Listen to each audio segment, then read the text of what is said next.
Gigabit transport is very important to our network. We've already reached the point where we're having to bundle a large number of 10 gigabit circuits into single paths.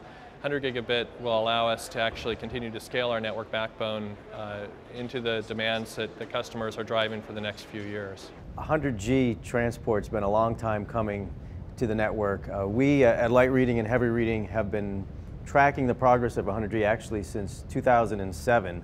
And we've covered the topic annually at conferences, and it's always been pretty much around what innovation is needed, what standardization is needed, what's the update. Over the past 2 years, we've seen a massive shift in this, and we can say very confidently at this point that 100G transport as a commercial technology is in fact here today. Over the past couple of weeks, I've done a tally of commercial wins from network suppliers and came up with the number of slightly more than 170 commercial wins announced to date. This is up from a small handful of such wins in 2010. Looking into the not too distant future, tracking 100G capacity shipped versus 10G and 40G, we think that 100G capacity will actually overtake 10G as well as 40G. And so, again, not in terms of lines, but in terms of capacity becoming the dominant backbone network technology and also making its way into metro. So, massive shift over the past 2 years, and certainly 100G is absolutely a very real commercial technology. I think that really the cost benefits of driving down the cost of delivering 100 gigabit transport and beyond is really what's going to drive the deployment across networks. Today we have the ability to scale 10 gigabit services into bundles of more than 100 gigabit services, and the cost of 100 gigabit services is still higher than bundled 10 gigabit services. Once we see the cost of 100 gigabit services decline to the point where it's economically feasible, we'll see carriers start to deploy 100 gigabit on a much wider scale. People have asked the question frequently, is it too early to start looking beyond 100G? I've asked the question myself. But in doing research, I've realized that now is definitely the time to start investigating beyond 100G. One of the biggest questions to answer right up front is, what's that next rate going to be? Is it going to be a 4x jump to 400G, or is it going to be a 10x jump to a terabit? There's also a lot of momentum around a variable rate that could be very flexible and so not fixed to a certain rate, which would be for the first time ever.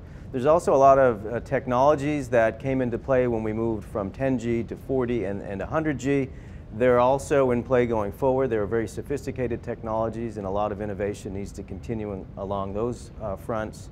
And then just finally, very simply, if we accept that bandwidth is continuing to grow, we know that we are going to have to move to a new speed at some point. So the question is, when do you do that?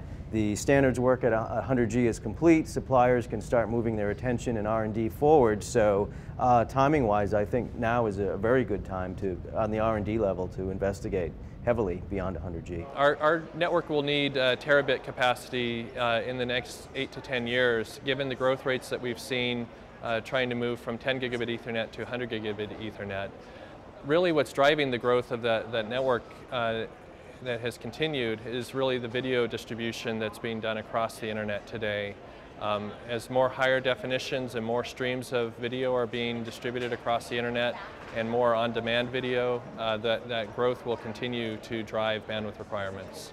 There's a lot of work that needs to be done to get to this next rate, whatever that rate is ultimately. First and foremost is the standardization itself. The standards bodies need to settle on a rate and move forward before the suppliers can really put full effort behind their own innovations.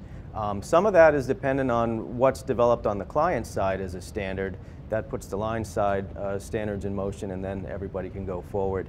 On the technology front, one of the biggest technology pieces we believe for 400G or terabit is going to be super channels, which is multiple carriers, generally lasers, driving an aggregate pool of bandwidth to get to very high capacity sooner than otherwise possible. This actually brings in a stronger role for photonic integration, which we've seen progressing on the line side and now very much on the client side. And then also I would say the last bit in terms of future-proofing a network, you want to put a network in today that'll be able to migrate to next generation speeds in the future. And so what that is putting a lot of momentum around this flexible flex spectrum type ROADMs that go into a network that can evolve as we move to these wider super channels in the future. So sooner than I had actually originally anticipated, we're seeing a lot of interest in flex spectrum type ROADMs going into networks today. All of that I would wrap under the umbrella of lowering cost. We know fundamentally the role of optical transport is to lower the cost per bit, and so as you move to these higher speeds, the real onus on the supply chain all throughout is to do this at the lowest cost possible so that operators can make a profit. So all of this innovation aimed at not just technically hitting a number of speed, but doing that at significantly reduced cost versus where we are today.